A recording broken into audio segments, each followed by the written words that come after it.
For the rest of this hour, we're joined by professor, author Peter Dale Scott. Always enjoy interviewing him over the last 12 years or so that I've had a chance to have him on a couple times a year.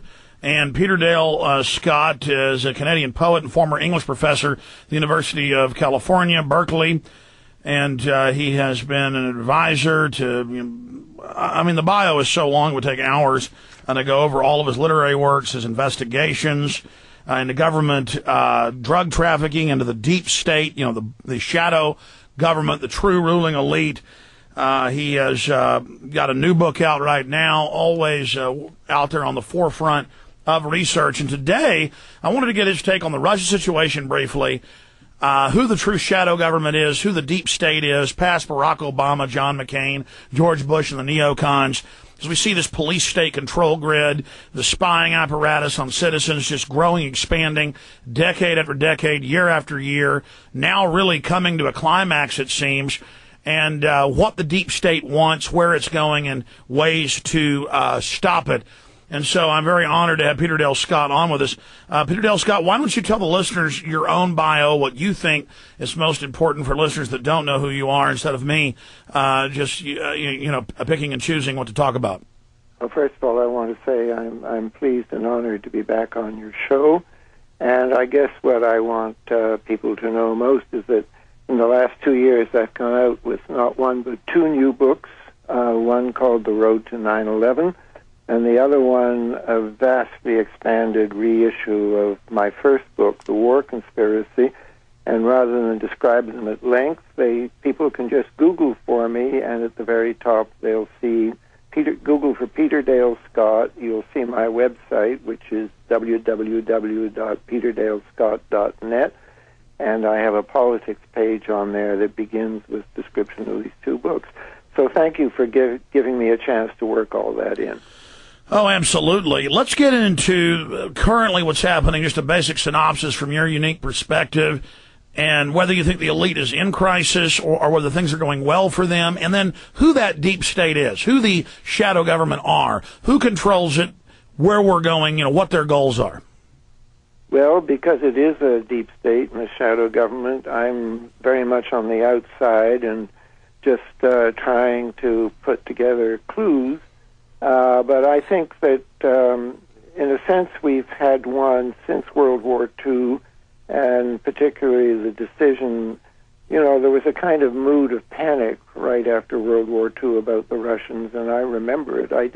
As a Canadian, I didn't really participate in it, but I remember friends whom I respected who were sincere in their fear that if America didn't fight to dominate the world, then Russia the Soviet Union would take it over. And then they built that tool to, quote, save us, and it inevitably turned into the Great Tyranny.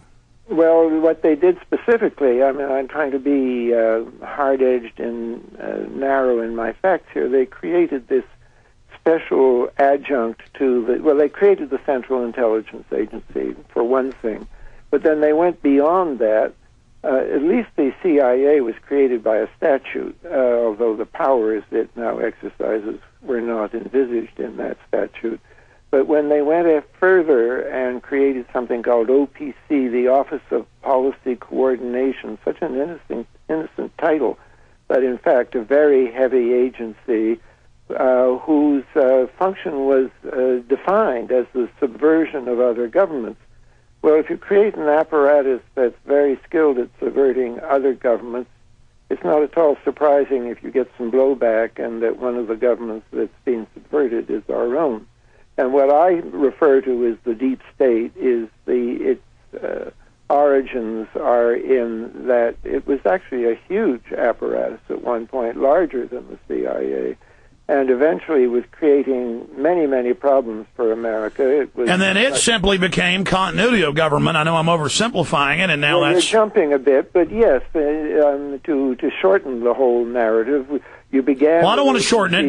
Let's go back. I just wanted to jump ahead for a moment. But No, that was a good thing you said that. In the 40s, it was OPC, and in our decade, it's COG. We've gone from one set of misleading initials to another, because continuity of government, as I always say, if if you're planning for COG involves suspending the Constitution, well, then it's better to call it change of government than continuity of government. And then we look at who's involved bringing narcotics in, who's involved staging terror attacks, who's involved paying off local police chiefs. Let's zoom in. Yeah, can I pick up on what you just said? That one of the real elements of continuity through all of this is the fact that OPC got involved not just in dealing with drug traffickers, but actually in the Far East building up a drug traffic as a kind of capitalist resource against communism in China and Southeast Asia. And again, there's that very deeply evil idea of end justifies the means. Well, if the Soviets are making money running child kidnapping rings, we better. Well, if the Soviets are dealing cocaine and heroin, we better take control of it. You know, it's always, we're doing all this evil because we have to guard the truth with a bodyguard of lies. Well, as I say, it began in a mood of fear, but it went on to a mood of global dominance. It changed.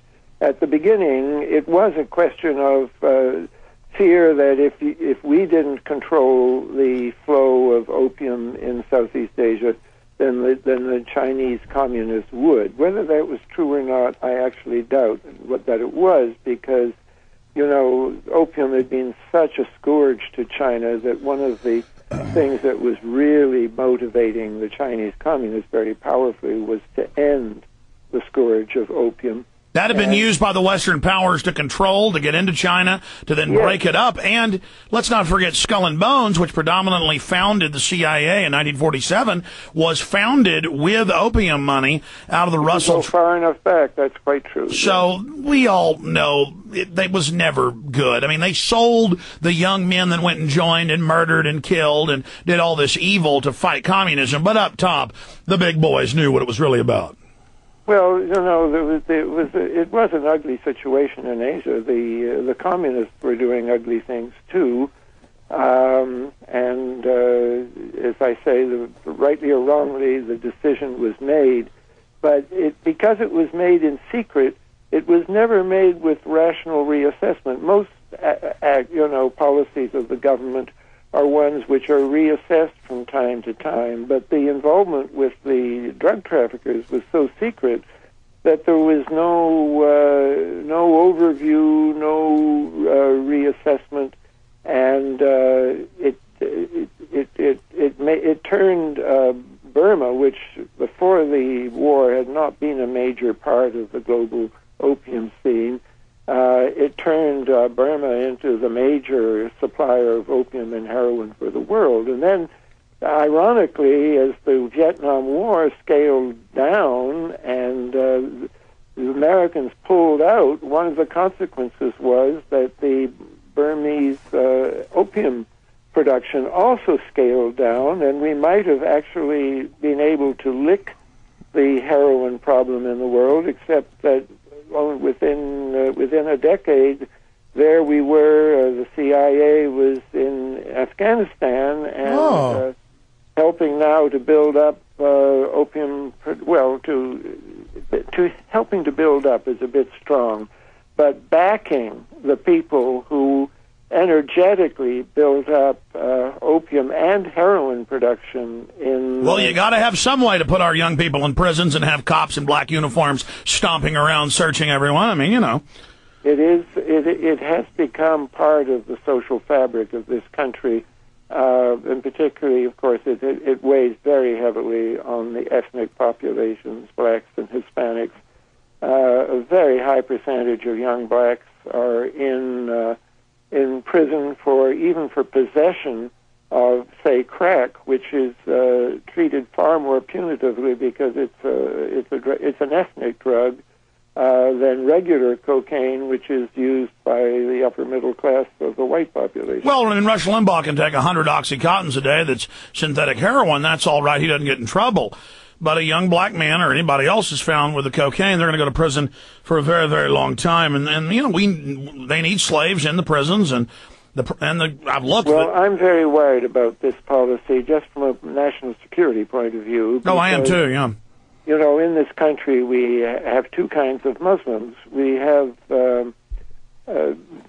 ironically, some of the most affluent Muslims outside of the Islamic areas are in this country and are basically very well assimilated. But the prisons are recruiting grounds for the black Muslims, and there are different trends among them. Some of them, again, I think most of the black Muslims, their aspirations are to be middle class and to join the American mainstream.